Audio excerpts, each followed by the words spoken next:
Comment dit-on en français le sourire d'un enfant qui dort? Eh ben, on dit le sourire d'un enfant qui dort, parce qu'il n'y a pas de mot pour ça. Eh bien, figurez-vous qu'il y a au moins une langue dans le monde où il existe un mot. Cette langue, c'est le Bakweri, une langue du Cameroun, que je ne connaissais pas il y a 3 jours, pour être tout à fait honnête, dans lequel il y a un mot, alors je ne vous garantis pas la prononciation, c'est Womba.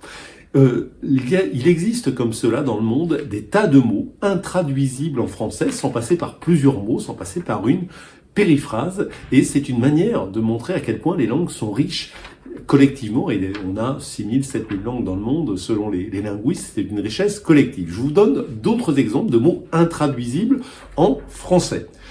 En tibétain, Hachu, le choc des premières secondes où le froid s'empare de nous. C'est l'hiver en ce moment, c'est le moment de le caser si vous y arrivez. En arabe, Al-Yurak, l'amour comme une noyade, un abîme, un anéantissement. C'est pas beau, quand même. En inuit, à la fois comique et franchement grinçant, échanger ses épouses pour quelques jours. Areo Jarekput. Incroyable, hein, non, quand même. En néerlandais, Gezelligheid, la chaleur que l'on ressent quand on est avec l'être aimé. Là, c'est quand même beaucoup plus poétique. En tchèque, Litost, la succession d'images qui nous viennent au moment d'un choc. En russe, la Russie, ça n'est pas que Poutine, Omnolib, personne qui connaît un unique amour dans la vie. Voilà. Des mots comme ça, il y en a des centaines. Je les ai trouvés dans un livre que je vous recommande. Je suis désolé, c'est un peu tard pour Noël.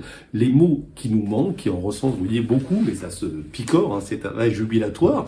Que faut-il en conclure? Cette chose très simple que je répète sans cesse, une langue, ça ne sert pas simplement à communiquer. Une langue, ça exprime une sorte de création culturelle de l'humanité. Ça définit un rapport particulier au temps, à l'amour, à la mort, aux relations entre les hommes et les femmes. C'est pourquoi il faut toutes les préserver, qu'elles soient officielles ou non officielles, qu'elles soient parlées par des millions de personnes ou par quelques dizaines d'individus. Elles participent de la diversité du monde et de notre richesse collective. Plus de détails, plus d'exemples dans la version écrite de la lettre d'information de l'Express sur le bout des langues.